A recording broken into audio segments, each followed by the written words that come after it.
누가복음 2장 1절부터 11절까지의 말씀입니다. 그때 가이사 아구스도가 영을 내려 천하로 다 호적하게 하였으니 이 호적은 구레뇨가 수리아 총독이 되었을 때 처음 한 것이라. 모든 사람이 호적하러 각각 고향으로 돌아가매 요셉도 다윗의 집 족속이므로 갈릴리 나사렛 동네에서 유대를 향하여 베들레헴이라 하는 다윗의 동네로 그 약혼한 마리아와 함께 호적하러 올라가니 마리아가 이미 잉태하였더라. 거기 있을 그때에 해산할 날이 차서 첫 아들을 낳아 강보로 싸서 구유에 뉘었으니 이는 여관에 있을 곳이 없음이로라. 그 지역의 목자들이 밤에 밖에서 자기 양떼를 지키더니 주의 사자가 곁에 서고 주의 영광이 그들을 두루 비추매 크게 무서워하는지라. 천사가 이르되 무서워하지 말라. 보라, 내가 온 백성에게 미칠 큰 기쁨의 좋은 소식을 너희에게 전하노라. 오늘 다윗의 동네 너희를 위하여 구주가 나셨으니 곧 그리스도 주시니라. 아멘. 앉으시기 바랍니다. 기도하겠습니다. 하나님 아버지, 역사 속에서 있었던 하나님의 손길의 흔적들을 정확하고 무한 기록으로 남겨주심을 감사합니다. 이 기록들을 통해서 우리는 하나님의 역사를 통해서 하나님께서 정확하게 무엇을 하셨는지 성령의 도우심으로 우리가 깨우칠 수 있도록 하심을 감사합니다. 우리를 무지와 않으시고 진리 등불 앞으로 불러주심을 감사합니다. 오늘 또 말씀을 통해서 저희들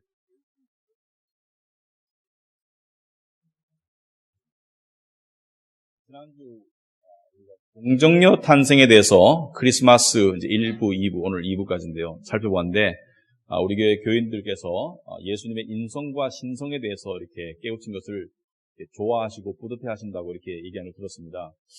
사실 제가 어렸을 때 이 교회 다닐 때 기억을 보면 따스함 또는 흥겨움 이런 게 많이 기억이 납니다. 따뜻한 분위기였고 흥겨운 분위기였다. 그런데 그 속에서 정말 전해져야 될 것을 놓친 것이 많지 않은가 생각합니다. 무슨 말이냐면 오늘날 지금 우리나라가 정치적으로 상당히 혼란스럽습니다. 그런데 지금 와서 우리가 생각하는 게 무엇입니까?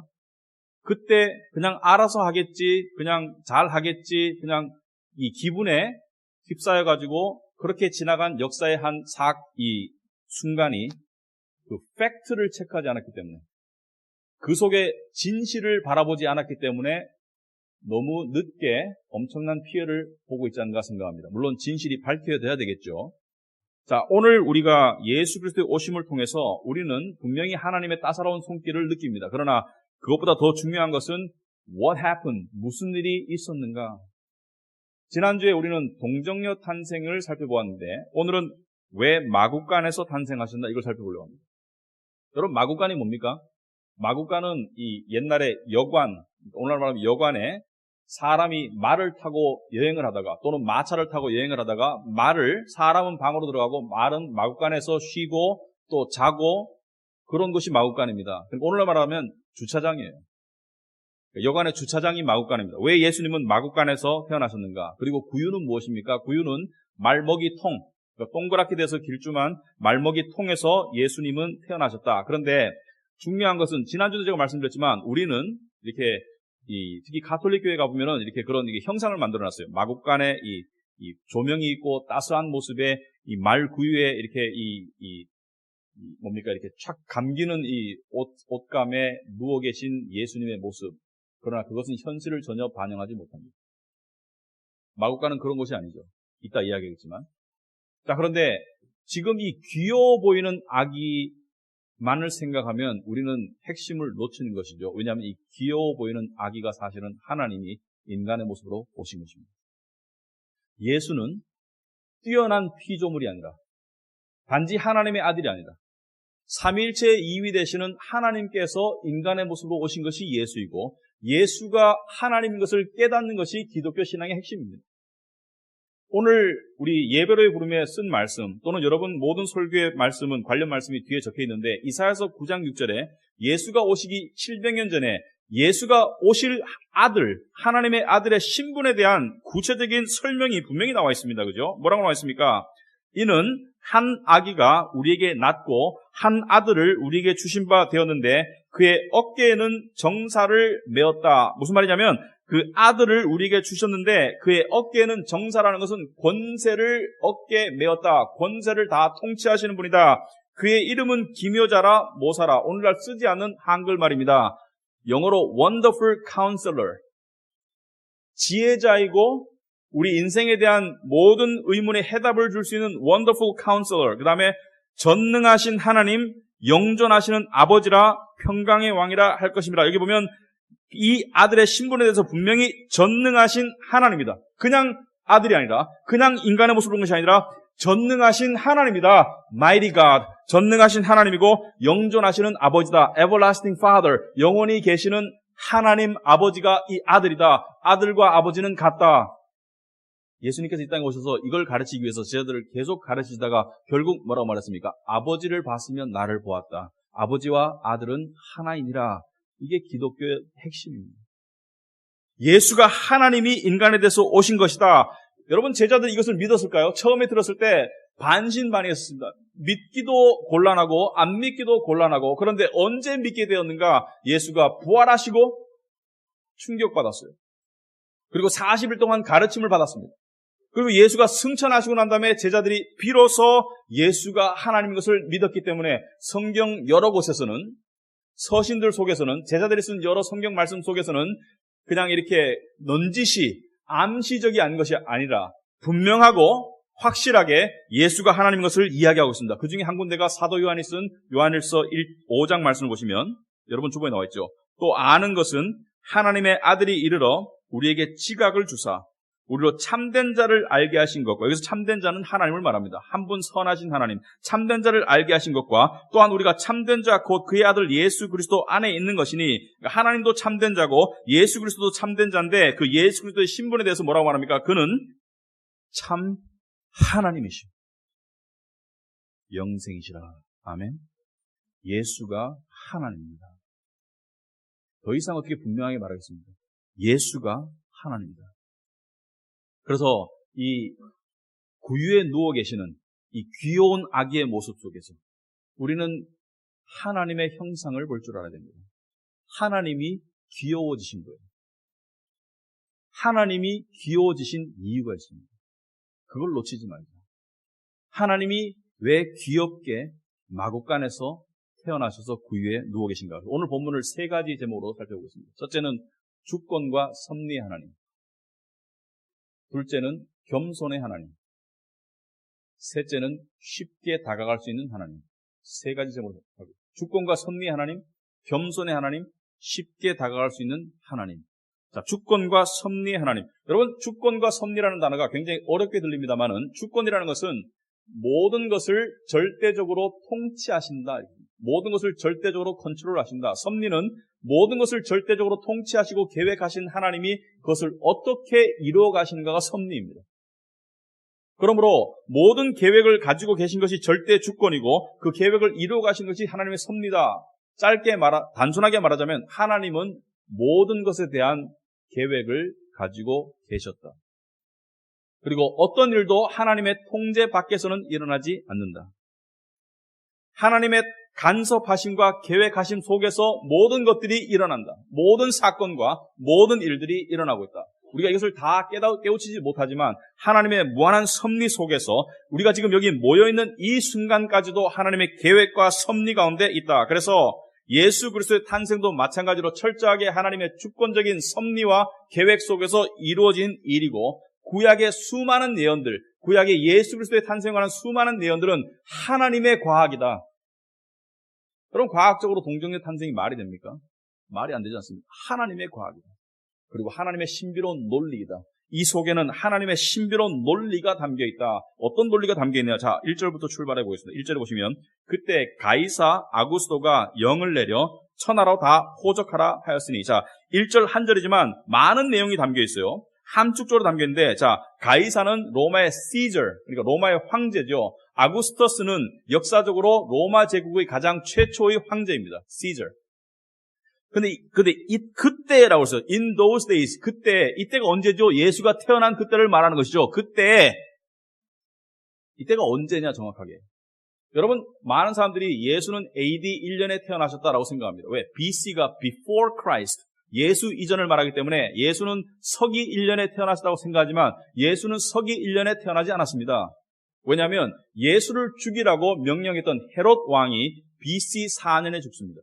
역사의 기록에 하면. 그러니까 BC 4년, 기원전 4년에 헤롯 대왕이 죽기 때문에 예수를 죽이기 위해서 베들레헴에 있는 모든 2살짜리 아기와 그 아래를 다 죽여라. 그것으로 추측해 보건대 예수는 BC 6년과 4년 사이에 태어났다고 보는 것이 정설입니다.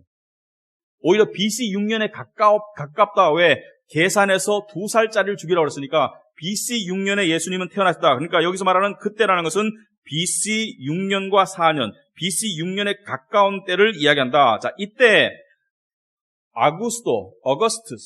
어거스터스가 이 시저가 영을 내립니다. 포고령을 내려요. 뭐 하라고? 모든 사람들, 그러니까 모든 천하로 모든 세상 사람들, 로마 지역의 모든 사람들은 호적을 해라. 호적은 무엇이죠? registration, 주민등록을 하러 고향으로 가거라. 왜 호적을 했을까요?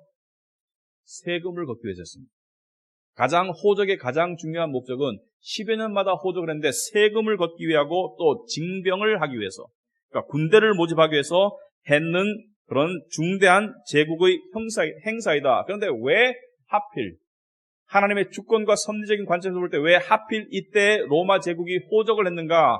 그 이유가 하나님의 섭리와 주권을 잘 드러냅니다. 왜냐하면 예수의 아버지 요셉과 마리아는 어디서 살던 처녀 총각입니까? 이스라엘 지도를 보면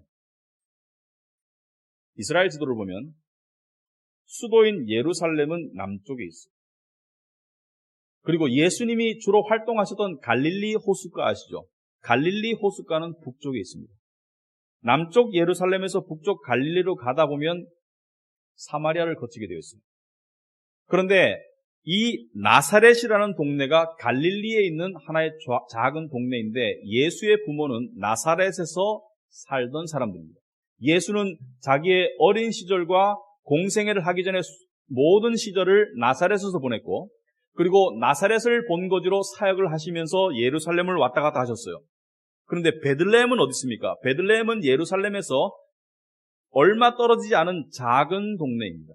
그 당시 추정컨대 인구가 한 2,000명 정도로 추정됩니다. 그러므로 이 헤롯 왕이 2살 이하의 아기들을 다 죽이라고 했을 때 죽은 아기가 약 수십 명 된다고 추정이 됩니다. 그러니까 나사렛에서 태어난 사람이 호적을 하라고 하니까 어디로 가야 됩니까? 지금 요셉의 고향이 어디예요? 요셉의 고향이 베들레헴입니다. 왜? 요셉은 유다 족속 중에 12지파 유다 족속 중에 그 중에 다윗의 집안의 출신입니다. 그러니까 유다 족속 중에 다윗의 집안의 출신이니까 다윗의 고향인 베들레헴으로 가야 되는 것이죠. 왜? 본적지로 가서 호적을 해야 되니까. 그래서 호적을 하러 가는 내용이 3절부터 5절입니다. 모든 사람이 호적하러 각각 고향으로 돌아가매 요셉도 다윗의 집 족속이므로 갈릴리 나사렛 동네에서 유대를 향하여 베들레헴이라 하는 다윗의 동네로 그 약혼한 마리아와 함께 호적하러 올라가니 마리아가 이미 잉태하였더라. 자, 지금 보면 마리아가 지금 이미 잉태하였어요. 잉태한 상태에서 지금 요셉과 함께 임신한 상태에서 배가 부른 상태에서 지금 길을 내려가고 있다가 지금 베들레헴에 도착하는 것이다. 자, 이것은 두 가지 의미가 있습니다. 오늘 좀 공부를 해야 돼요. 첫째는 다윗에게 하신 하나님의 예언의 성취입니다. 무슨 말이냐? 여러분, 다윗왕은 하나님이 택하신 이스라엘의 최초의 왕입니다. 사울은 인간이 택한 것이고, 다윗왕은 하나님이 택하신 이스라엘의 진짜 최초의 왕인데, 다윗은 평생의 소원이 있었어요. 다윗의 평생의 드림은 이것입니다. 예루살렘에 하나님의 성전을 지어서 회막 가운데, 그러니까 천막 속에 거하시던 하나님의 임재를 상징하는 언약궤를 예루살렘 성전으로 옮기는 것이 자기의 필생의 소원이었어요. 그래서 자기가 재위하는 동안에 건축 자재를 모으고 그 다음에 기금을 조성했습니다. 그래가지고 하나님께 내가 당신을 위해서 성전을 짓고 싶다라고 말했을 때 하나님께서 허락지 않았습니다. 하나님께서 너의 뜻은 갸륵하나 나단 선지자를 통해서 말씀하셨어요. 네가 그것을 지을 것이 아니다. 그래서 하나님께서 사무엘하 7장에서 이런 예언을 하십니다. 사무엘하 7장 12절에 보시면 이런 예언의 말씀이 들어있습니다. 네 수완이 차서 네가 연대가 다해서 네 조상들과 함께 누울 때, 네가 죽을 때 내가 네 몸에서 너의 씨를 너의 뒤에 세워 그의 나라를 견고하게 하리라. 무슨 말이냐면은 네 몸에서 그러니까 다윗 너의 씨, 너의 자식으로 너의 나라를 세울 것이다. 너의 왕위를 대신하게 할 것이고 너의 나라를 세울 것이다. 그는 내 이름을 위하여 집을 건축할 것이요 나는 그의 나라 왕위를 영원히 견고하게 하리라. 하나님께서 다윗에게 축복의 언약의 말씀을 하시는 거예요. 약속의 말씀을. 자, 이것을 신학적으로 이중 예언이라고 합니다. 이중 예언, 더블 프로페시다. 왜냐하면 두 가지 의미가 함축되어 있는 것입니다. 직접적으로는 누가 다윗 왕의 왕위를 이었습니까? 솔로몬이죠. 솔로몬 왕. 솔로몬 왕이 예루살렘에서 성전을 건축합니다. 그는 내 이름을 위하여 집을 건축할 것이요. 그가 솔로몬 왕이 다윗 왕을 대신해서 다윗 왕을 계승해서 예루살렘에 성전을 세웁니다. 그러나 그의 나라와 왕위는 영원하지 못했습니다. 그러므로 이것은 솔로몬을 직접적으로 의미하는 것처럼 보이지만 궁극적으로는 누구를 의미하는 것입니까? 바로 다윗의 집안에서 오실 예수 그리스도를 의미합니다. 여러분, 예수님께서 이런 말씀을 하신 적 있죠. 이 성전을 헐어라. 내가 3일 만에 다시 지을 것이다. 이 사람의 손으로 만들어진 건물이 중요한 것이 아니라 내 몸이 성전이다. 성령이 거하는 것이 성전이다. 그러므로 우리가 교회라고 말할 때는 예수 그리스도를 믿고 예수의 몸된 자들이 모인 곳이 성전이며 그 안에 성령께서 거하시는 것이다. 그래서 예수님께서 3일 만에 내가 다시 지을 것이다. 이것은 사무엘하 7장 13절에 나와 있는 그는 내 이름을 위하여 집을 건축할 것이요 여기에 해당되는 예언의 성취를 말하는 것입니다. 또 더 나아가서 나는 그의 나라 왕위를 영원히 견고하게 하리라. 무엇을 말합니까?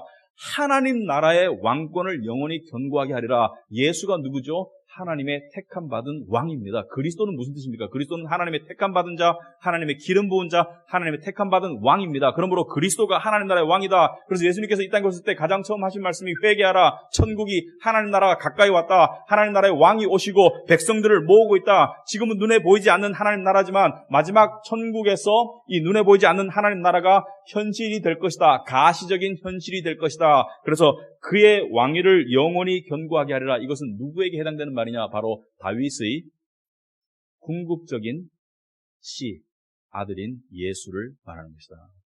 신약 성경 가장 첫 번째 책이 무엇입니까? 마태복음. 마태복음 1장 1절이 그래서 이렇게 시작합니다. 아브라함과 다윗의 자손 예수 그리스도의 계보다. 여기서 자손이라고 되었지만 영어로는 the son of David, 다윗의 아들이라고 분명히 나와 있습니다. 그러니까 예수가 다윗의 진짜 아들이다. 이 사무엘하 7장 12절 말씀이 바로 그 언약의 성취를 이야기하는 것이다. 그래서 요셉이 어디로 가야 됐습니까? 베들레헴으로 가야 됐던 거예요. 왜? 다윗의 자손이니까. 그리고 이 언약을 받아서 미가 선지자가 예수가 오시기 수백 년 전에 미가 선지자가 미가서 5장 2절에 이렇게 예언을 하고 있습니다.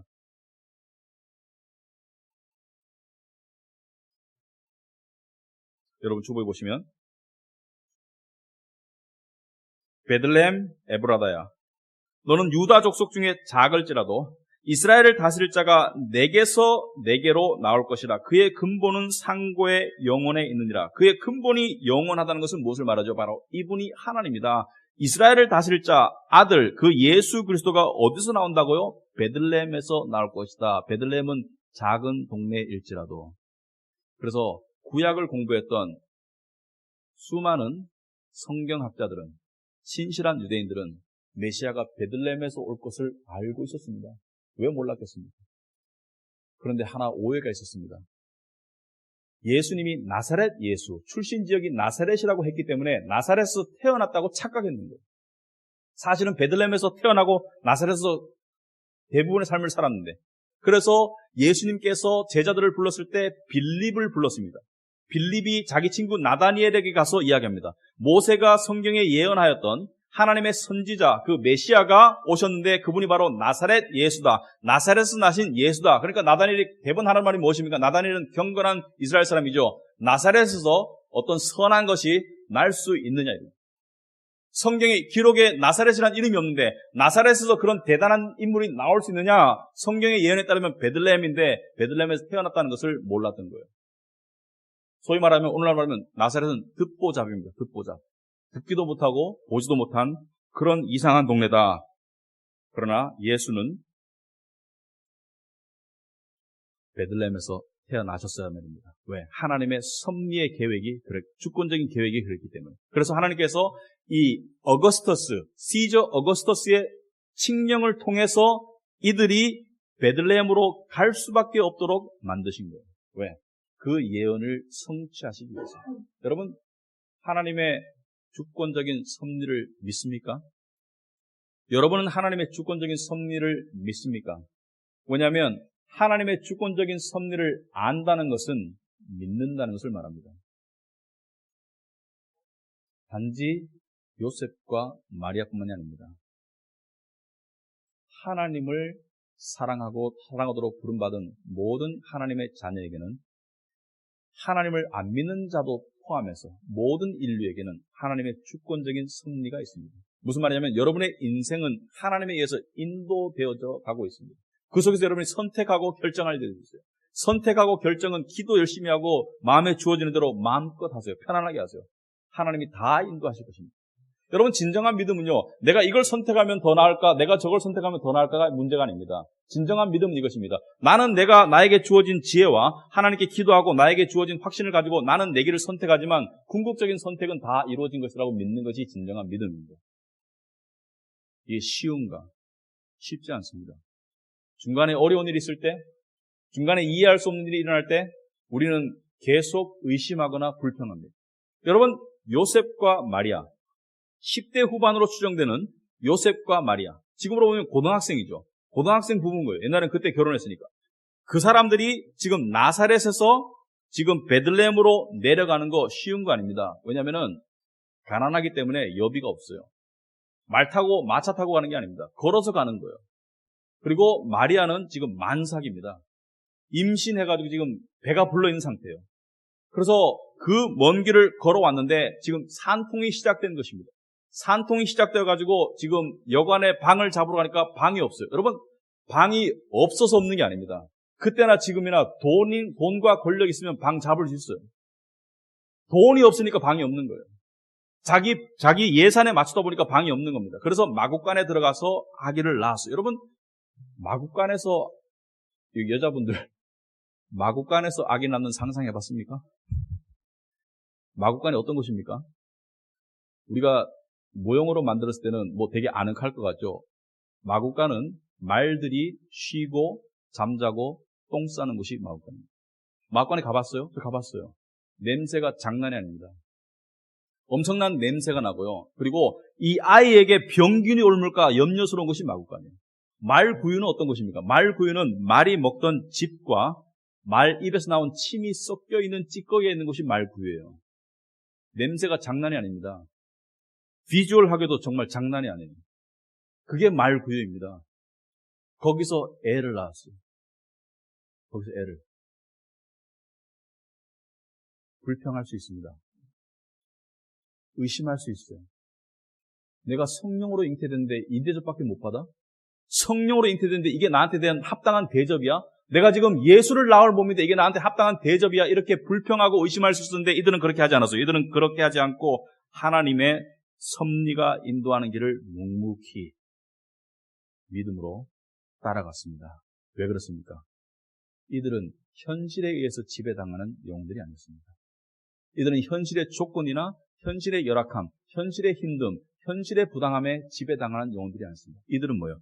우리가 지금 겪고 있는 일이 어떤 일인지는 모르지만 모두가 하나님의 주권과 섭리에 사로잡힌 삶이라는 것을 철저히 믿었습니다. 여러분, 하나님의 섭리와 주권이 인도하는 당신의 백성들의 삶은 결국은 다 잘 됩니다. All is well. 다 잘 됩니다. 그분의 뜻에 따라 부르심을 받은, 그분을 사랑하는 모든 하나님의 백성들에게는 모든 것이 합력하여 선을 이룬다고 분명히 이야기하고 있습니다. 모든 것을 선으로 인도하시는 하나님의 능력과 섭리의 역사를 믿었기 때문에, 그 주권이 선한 것을 믿었기 때문에 요셉과 마리아는 그 길을 묵묵히 갔고요. 우리도 마찬가지입니다. 우리가 역사 속에서 정치적으로, 사회적으로, 경제적으로, 신체적으로 어떠한 일을 겪을지 모르지만 우리는 하나님의 주권과 섭리를 믿어야 합니다. 하나님의 주권과 섭리는 한 영혼도 그 손에서 빠져나갈 수가 없습니다. 나에게 오는 모든 자를 내가 마지막에 다 살릴 것이다. 한 영혼도 하나님의 섭리와 주권의 선한 손을 벗어나지 못합니다. 여러분이 젊었을 때는 여러분의 결정이 대단한 것처럼 느껴지는 거 알아요. 저도 젊어봤거든요. 여전히 젊지만. 그러나 좀 더 살아보니까 그렇지 않더라고요. 내가 아무리 뛰어도 하나님 손바닥 아니더라고요. 하나님의 주권과 섭리를 인정하는 사람에게는 무엇이 주어집니까? 쉼과 안식이 주어집니다. 자기의 선택과 자기의 결정이 대단하다고 생각하는 사람일수록 불안해요. 열심히 사세요. 열심히 살지 말라는 건 아닙니다. 그러나 내가 뛰어봤자 거기서 거기고 하나님 손바닥 안에서 모든 것이 이루어진다고 해서 믿는 사람은 안식할 수 있습니다. 거기서 안주할 수 있고 평강할 수 있는 것입니다. 두 번째, 겸손의 하나님. 자, 6절에 보시면 거기 있을 때 그때 해산할 날이 차서 첫 아들을 낳아 강보로 싸서 구유에 뉘었으니 이는 여관에 있을 곳이 없습니다. 여러분, 하나님이 인간의 모습으로 왔다는 것 자체가 겸손이라고 누차 말했습니다.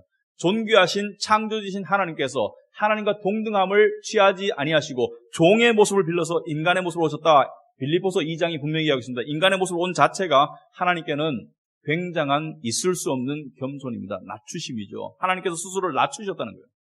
우리는 우리를 대단하게 여깁니다만 하나님 보기에는 우리는 다 죄인들입니다. 우리는 다 더러운 자들입니다. 하나님 보시기에는 우리는 미련하고 더러운 자들인데 우리와 같은 모습을 오셨다는 것 자체가 겸손인데 이 마구간에서 탄생하신 것은 구유에 누우신 것은 한 단계 더 나간 거예요, 여러분. 제가 이런 말 하면 신성모독이라고 오해하지 마시기 바랍니다. 하나님은 그 뜻을 아시기 바랍니다. 하나님은 인간의 모습으로만 오신 것이 아니라 짐승의 취급을 받으셨어요. 태어나자마자 짐승처럼 마구간에서 태어났습니다. 구유에 뉘우신 거예요. 짐승의 취급을, 인간이 이렇게 대우받아도 참 경악할 노릇이고 불쌍하다고 할 텐데 하나님이 인간의 모습으로 온 것만이 아니라 짐승 취급을 받은 것이 마구간 탄생의 의미입니다. 무슨 말로 하나님의 겸손을 설명할 수 있겠습니까? 무슨 말로 하나님의 겸손을 설명할 수 있겠습니까? 여러분, 인간은 교만합니다.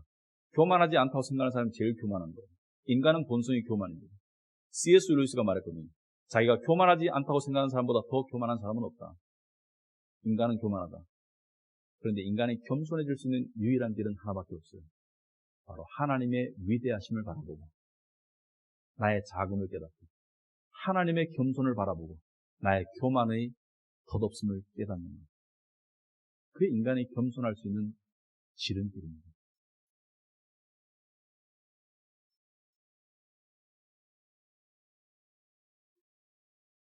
이 위대하신 하나님께서 인간의 모습으로 구원을 선포하러 그 복된 소식을 선포하러 오셨을 때 정상적이면 이스라엘 사람들 다 불러 모아야 되죠. 높은 고관 대작들부터 바리새인부터 밑으로 하층민 중상층 다 불러 모아가지고 야 메시아가 오셨다 나팔 불면서 떵떵거리면서 다 해야 되는데 하나님은 위대한 자들에게 당신의 탄생을 알리지 않으셨습니다. 누구에게 알리셨습니까? 8절에 그 지역에 목자들이 밤에 밖에서 자기 양떼를 지키더니 주의 사자가 곁에 서고 주의 영광이 그들을 두루 비추매 크게 무서워하는지라 천사가 이르되 무서워하지 말라 보라 내가 온 백성에게 미칠 큰 기쁨의 좋은 소식을 너에게 전하노라 오늘 다윗의 동네에 너희를 위하여 구주가 나셨으니 곧 그리스도 주시니라. 아멘. 이 복된 기쁨의 좋은 소식을 누구에게 알렸습니까? 목자들에게. 목자들은 그 당시에 사회적으로 하층민입니다. 지금 이들은 야간 근무하고 있는 거예요.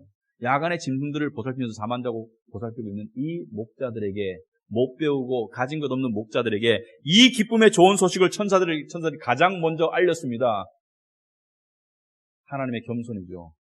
우리는 내가 강의할 때, 내가 노래할 때, 내가 발표할 때, 내가 기도할 때, 내가 찬양할 때, 내가 설교할 때 많은 사람들이 나를 주목해 주기를 원해요.